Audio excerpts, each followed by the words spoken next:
Police अभ्यर्थियों का ऐसा मजमा लखनऊ में लगा कि शासन प्रशासन के पसीने छूट गए। इको गार्डन पार्क, जहां पुलिस और पीएससी का पहरा उन अभ्यर्थियों के लिए लगाया गया जो मांग कर रहे थे पेपर लीक हुआ है, पुनः एग्जाम कराओ।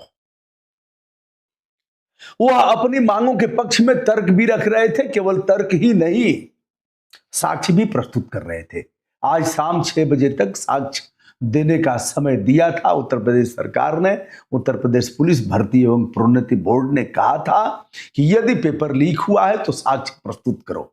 साक्ष्य हजारों हजार की संख्या में भेजे गए और स्वयं साक्ष्य तो पुलिस ने ही दे दिया।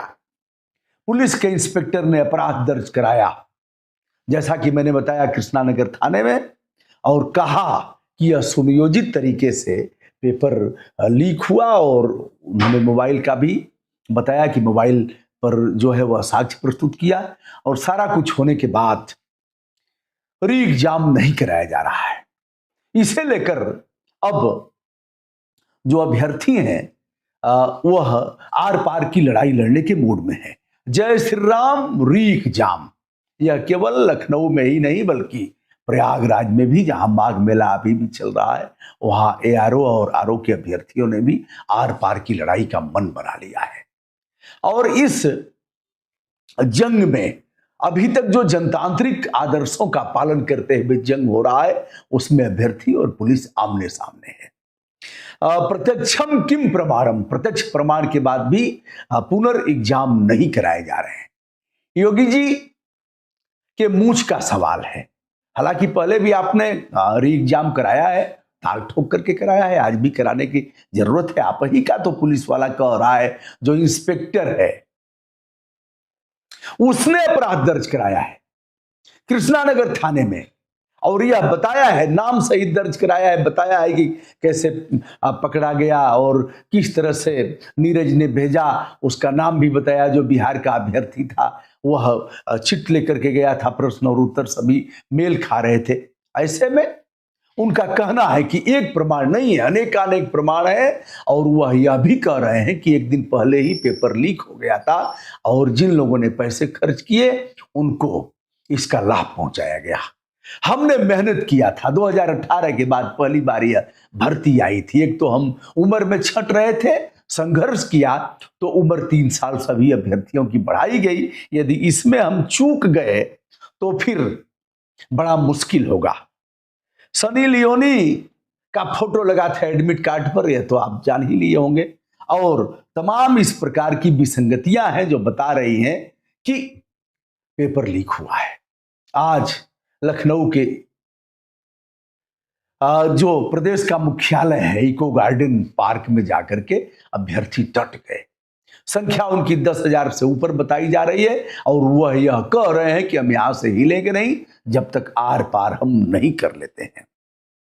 जैसा कि आप भी गए, 60,244 पद के लिए अभ्यर्थियों ने, 48 लाख से अधिक अभ्यर्थियों ने परीक्षा दिया, जिसमें 15 लाख के लगभग महिलाएं थीं। उनकी भी इच्छा है कि हम पुलिस में जाएं। बेरोजगारी ऐसी की तैयारी करते करते कई ने तो हमसे मैसेज करके कहा कि सर अगर नहीं होता है तो हम तो आत्महत्या कर लेंगे। एक अभ्यर्थी ने अपनी जीवन लीला समाप्त भी कर लिया। अभी कुछ देर पहले मैं न्यूज पढ़ रहा था, उसने अपने मम्मी पापा को लिखा है कि इतनी डिग्री लेने के बाद, इतनी पढ़ाई करने के बाद यदि मैं सफल नहीं हो पा रहा हूँ, सरकारी नौकरी मिल नहीं पा रही है, तो हमने अपनी डिग्री और सर्टिफिकेट को पहले ही जला दिया था।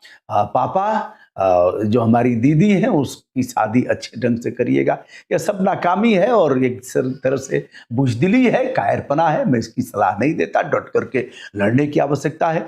बार बार हमारे कहने के बाद भी बहुत से लोगों ने अपने नाम नहीं बताए, जबकि सैकड़ों लोगों ने कमेंट करके बताया है कि सर हमारी मदद करिए, और उन्होंने प्रूफ भी दिया है। लेकिन बार बार कहने के बाद भी वह डर रहे हैं, अपना नाम नहीं बता रहे हैं। फिर से एक बार अनुरोध करना चाहूंगा, हमारा व्हाट्सएप भर गया है 9452455444।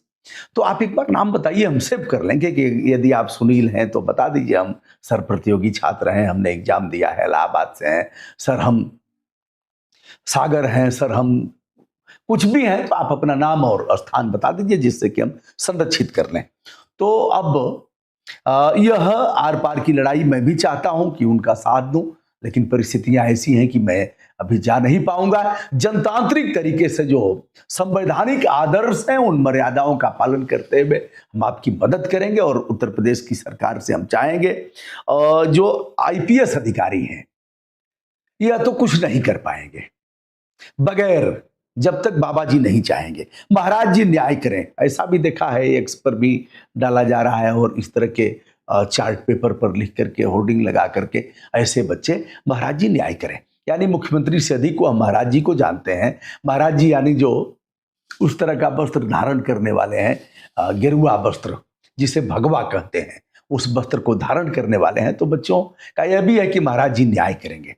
महाराज जी न्याय प्रिय हैं और महाराज जी इस तरह के पहले बयान भी देते थे। आज महाराज जी चुप क्यों हैं? उनके दोनों जो डिप्टी सीएम हैं वह करेंगे क्या? उनको भी सांप सूंघ गया है, इनके मिनिस्टर को लकवा मार गया है, अगर देखा जाए तो कुछ कह नहीं रहे हैं। ऐसे में अभ्यर्थी करेंगे क्या? अभ्यर्थियों से एक अनुरोध, कानून हाथ में न लें। यह देश हमारा है, यह प्रदेश हमारा है, यह प्रदेश मुख्यमंत्री आदित्यनाथ योगी का नहीं है, यह देश नरेंद्र मोदी जी का नहीं है, यह देश हमारा है और इस देश के कण कण पर हमारा साम्राज्य है। देश की संपत्ति हमारी संपत्ति है, उसकी सुरक्षा करना हमारा धर्म है। हम कानून हाथ में नहीं लेंगे। हम किसी भी तरह जनतांत्रिक मूल्यों और सिद्धांतों को अपमानित करके कोई काम नहीं करेंगे। उनको सम्मान देते हुए इस लड़ाई को हम आगे बढ़ाएंगे। हम पता करते हैं कि कितने अभ्यर्थियों की तरफ से जो प्रूफ मांगा गया है, दिया गया है, अभी तक यह बात छन करके नहीं आई है। उस पर क्या करते हैं? शीघ्र करिए और शीघ्र करेंगे भी। यदि आप जनतांत्रिक तरीके से मर्यादित आचरण का परिचय देते हुए आंदोलन करेंगे तो इनकी ऐसी की तैसी हो जाएगी। देश के गुंडा मवाली तस्करों को यह आरती दिखा करके उनकी आरती उतार रहे हैं। आपकी तो मांग जायज है, महाराज जी करेंगे क्या? इन्हें करना ही पड़ेगा, बशर्ते हमारी बातें ठीक हों। दोस्तों, मैं हूं ब्रजभूषण दुबे, विनम्र भाव से सभी जो भी वैश्विक रूप से हमसे जुड़े हुए हैं उनको प्रणाम करता हूं और मुख्यमंत्री आदित्यनाथ योगी जी से अनुरोध करूंगा कि समय रहते अत्यल्प समय में इस पर निर्णय लीजिए। सादर नमस्कार।